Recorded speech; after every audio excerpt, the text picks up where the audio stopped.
Confirmation bias. Looking for or interpreting information that is consistent with an existing belief. Welcome to SIEN.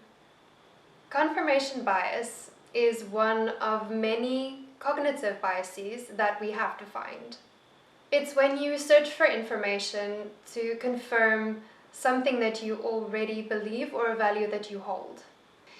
It's when you select information that supports your views and you ignore information that is contradictory. And when the evidence is ambiguous, you lean towards interpreting it in such a way that it supports the belief that you've attached to. It's also interesting how it exists in time. Looking back, it affects what we remember and how we remember it. We tend to remember things that support the view that we currently hold. In the present, it acts a little bit like a filter, where certain information we accept and other information we ignore. And going forward, it can have a huge impact on where we go for information or evidence and the choices that we make.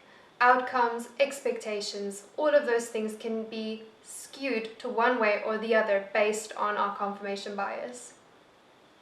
It may not surprise you to know that this effect is the strongest for desired outcomes, emotionally charged issues, or deeply entrenched beliefs. If it's something that we really care about, we want to reinforce it and protect it. Basically, it just means that we'll lean towards whatever is going to support the outcome that we want. When you have an outcome in mind, you're more likely to select information to support that, ignore information that doesn't. So can confirmation bias be managed? Although it cannot be eliminated completely, we have successfully trained people in critical thinking skills. Think researchers, doctors, people who need to have an open mind, examine all available evidence, and then make decisions.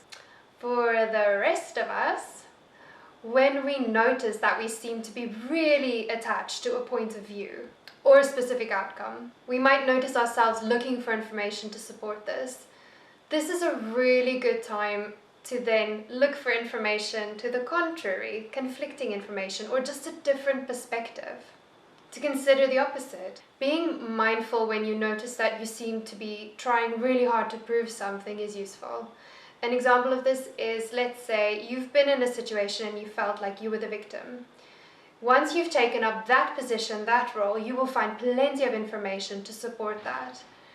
Should you, however, decide I was not a victim, I had agency in the situation, the outcome wasn't what I wanted, but I still made choices, you will find information and evidence and views to support that.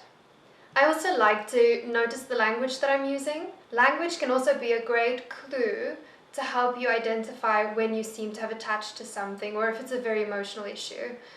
When you start to speak in absolutes, you can use words like never, always, every time. When we speak in absolutes, it's a pretty good sign that we're not considering all the information. It's impossible that it's every single time. Ask yourself, what information am I ignoring? Another really good real-world example is how we've taken this confirmation bias and we've digitized it into social media news feeds. I don't think it's a mystery anymore that the algorithms that govern what you see on your newsfeed very much works like an echo chamber, like a confirmation bias. Whatever perspective you've chosen, the algorithm will feed you more information that is in line with those views to keep you engaged. If this is a subject that is of interest to you, I highly recommend the Center for Humane Technology. Please have a look in the caption below for a link. Thank you so much for watching. I would really appreciate it if you would subscribe to my YouTube channel and follow me on social media. Thank you so much for watching.